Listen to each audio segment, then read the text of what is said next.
Hi guys, this is Raj from the Safety Experts Academy. Now, you might be new in the safety career or you might be wanting to get into the safety career and you've got a lot of questions on your mind. Which industry should I go to? How much can I make? What are the qualifications I need? You need answers to all these questions. Now, I was just like you more than 20 years ago.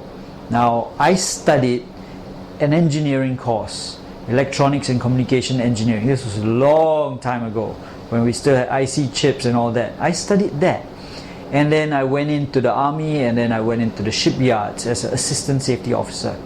Now, I didn't know anything about safety then. I thought I was conned into a job, right? And I'm sure you've had these challenges before.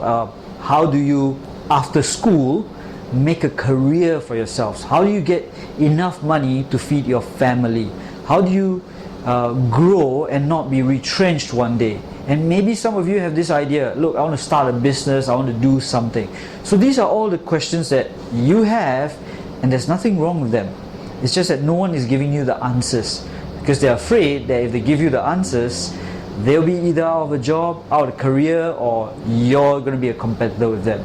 I'm old. I've got more than 20 years of experience under me, and I've consulted for companies like Shell, PTTEP, Saudi Aramco, Sadaf, and many others. Tons of companies, and sometimes I forget, right? Now, I'm going to tell you a little secret, okay? I do like people with education. I think education forms the base. Whether it's an engineering degree or master's, etc., I think that's great. And unfortunately, a lot of these young people have never been exposed to the safety career. Safety career is a very highly sought after and highly paid career, but not many people know about it. So I'm here to break this ice. Okay, even in Singapore, because I travel the world. I've been in Singapore, Korea, Myanmar, Japan, Middle East, Europe, so different places. And even in Singapore, a normal safety guy with just a local qualification can earn anywhere between $2,000 to $5,000. Now, this is without his educational background. It's just that WSH level B, right? It's a coordinator, it's a supervisor kind of job, and that's all. It's only a couple of months of training, and that's it. Evening classes, and you can earn that much, right? In some countries like Middle East, a safety personnel working for a subcontractor can earn maybe about $2,000 to $4,000 a month, and all this is without overtime, without doing anything else except coming to work and doing the average. Now, here's the other secret: if you want to do more, then be better than average. Okay? Now, if I say that the average salary of a safety coordinator, a safety supervisor kind of role is already $2,000 to $4,000, $2,000 to $5,000, a safety officer here in Singapore is asking for anywhere between $5,000 to $7,000 to $10,000, and this is current market 2014. Right? They're asking for $7,000 to $10,000. Whether or not they have the experience, the know-how, the ability, that's secondary.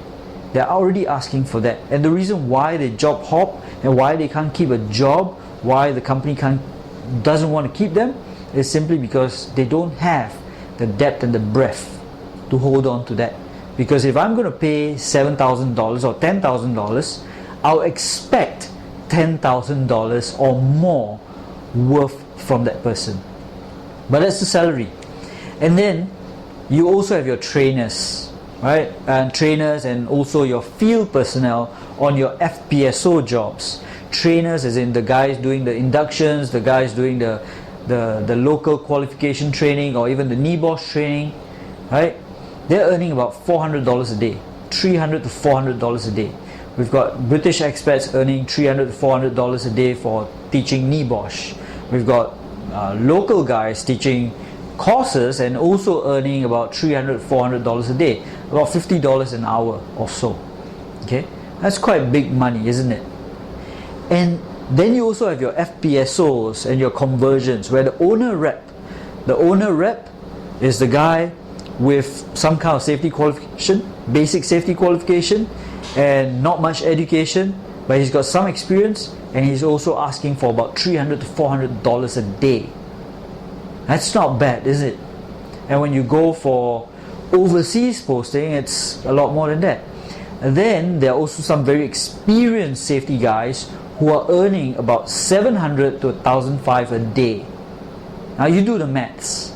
You know, $1,000 times 30 days, that's $30,000 salary. I'm talking about dollars, I'm not talking about pesos or rupiah or ringgits, I'm talking about dollars.